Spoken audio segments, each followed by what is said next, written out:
Did you know that in the 6 decades since NASA's establishment, space exploration has led to numerous groundbreaking discoveries about our universe? NASA has played a crucial role in unraveling many mysteries about our planet and the universe beyond. Recently, NASA made a significant observation. The Sun, the center of our solar system, is undergoing some rather alarming changes in its structure.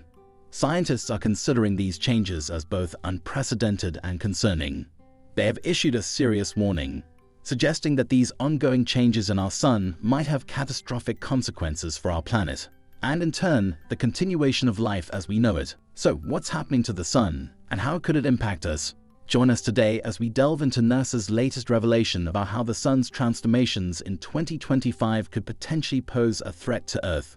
But before we get started, don't forget to click that subscribe button and give this video a thumbs up. It's the best way to support our channel. Scientists tell us that our Sun is a special kind of star called a yellow dwarf. It's like a giant ball of fire mostly made of hydrogen and helium. The Sun is positioned right at the center of our solar system and is more than 4 billion years old. It plays a crucial role in supporting life on Earth. The Sun is incredibly far away from our planet, about 93 million miles. It's way bigger than Earth, almost 100 times larger, with a gigantic radius of 695,000 kilometers and a mass 330,000 times that of Earth. So you can imagine the Sun is enormous. The Sun is an exciting place to explore. It's responsible for keeping our solar system working by making everything, from the biggest planets to tiny pieces of space debris, move in orbits around it. That's because of its powerful gravity. Scientists have been studying the Sun for a long time because it's so important to our solar system. But recently, they've become worried about some changes in the Sun's behavior. To understand what's happening, we need to learn how the Sun works in relation to our planet and the other things in our solar system. The Sun has different parts with varying temperatures. The core, which is the Sun's innermost part, is incredibly hot, around 27 million degrees Fahrenheit. That's way hotter than anything we can imagine as humans.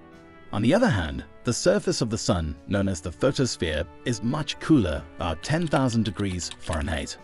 Now here's where it gets mysterious. The Sun's outer atmosphere, called the corona, gets hotter the farther it is from the surface. It reaches temperatures of over 3 million degrees Fahrenheit. The corona is much hotter than the surface. Structurally, the Sun has several regions on its outside. First, there's the visible surface, the photosphere, followed by the transition zone, and then the corona, which is the Sun's expansive outer atmosphere. When material leaves the corona at super fast speeds, it becomes what we call the solar wind, which forms a massive magnetic bubble around the Sun. This bubble is called the heliosphere. The heliosphere is like a big space bubble that goes beyond where the planets orbit in our solar system. Earth is inside this bubble, and beyond it is what we call interstellar space.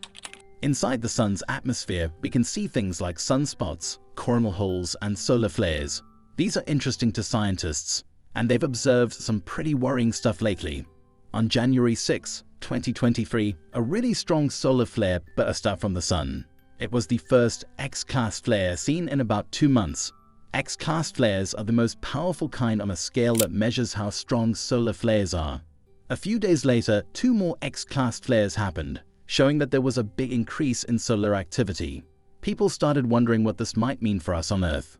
Solar flares aren't rare, but what's concerning is that these recent flares were way more frequent than what NASA had predicted for this time in the Sun's weather cycle.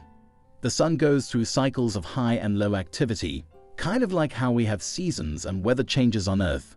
Each cycle takes about 11 years, and it's sort of like the Sun's version of hurricane season. The thing is, these solar cycles can be pretty unpredictable. They can be as short as 8 years or as long as 14 years, and they can vary a lot in how strong they are. The current cycle, called Solar Cycle 25, started in December 2019. When the Sun is at its most active point in a cycle, we call it the solar maximum. This usually happens about halfway through each cycle. Scientists think the Sun might reach its maximum activity around 2025. But even after the Sun hits this peak, it can still cause problems for Earth for about 5 more years. These cycles are all about changes in the Sun's magnetic field. Roughly every 11 years, the Sun's magnetic poles switch. North becomes south, and south becomes north. These changes affect how much stuff happens on the Sun's surface. The effects of these magnetic changes ripple through the whole solar system because the sun's bubble, the heliosphere, extends billions of miles beyond where the planets are.